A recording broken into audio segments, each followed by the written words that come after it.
Questions properly cognizable in an election protest. Questions as those involving the appreciation of votes and the conduct of balloting, which result more deliberate and necessarily longer considerations, are left for examination in the corresponding election protest. 1.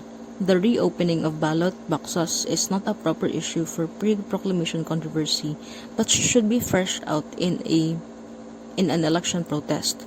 The Commission is duty-bound to investigate allegations of fraud, terrorism, violence, or other analogous cases and actions for annulment of election results or for declaration of failure of elections. It may conduct technical examinations of election documents and compare and analyze voters' signatures and fingerprints in order to determine whether or not the election has indeed been free, honest, and clean.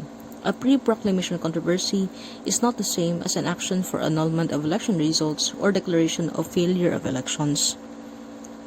From the case of Alfonso versus Commission on Election, I don't know if naklase ba niya. 2. Returns will not be excluded on the occasion of pre-proclamation controversy whose office is limited to incomplete, falsified, or materially defective returns which appear as such on their face. So, ang pre-proclamation, mauna siya, ang pre-proclamation is only limited to incomplete, false, or materially defective results. If there had been sham voting, or minimal voting which was made to appear as normal, through the falsification of the election returns, such grounds are properly cognizable in an election protest and not in a pre-proclamation controversy.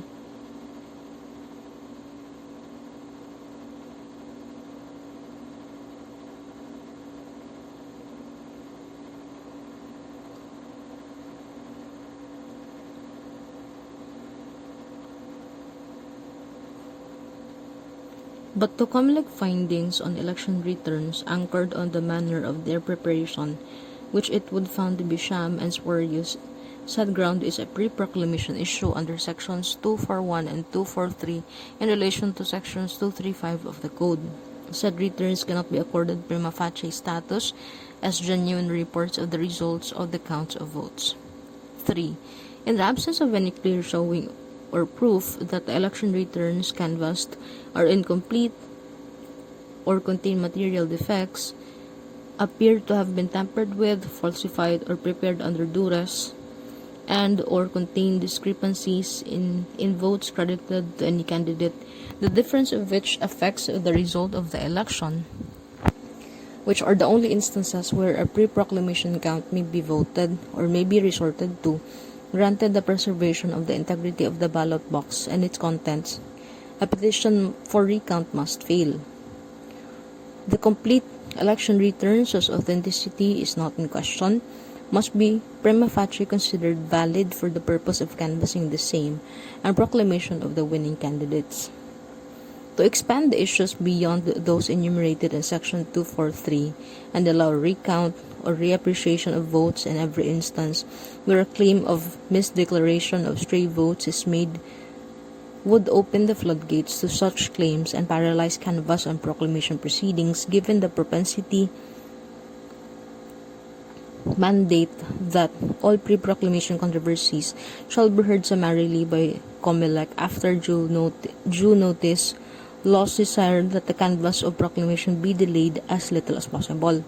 The powers of the Commission are essentially executive, administrative in nature, and the question of whether or not there had been terrorism, vote buying, and other irregularities in elections should be ventilated in a regular election protest. And the Commission is not the proper forum for deciding such matters.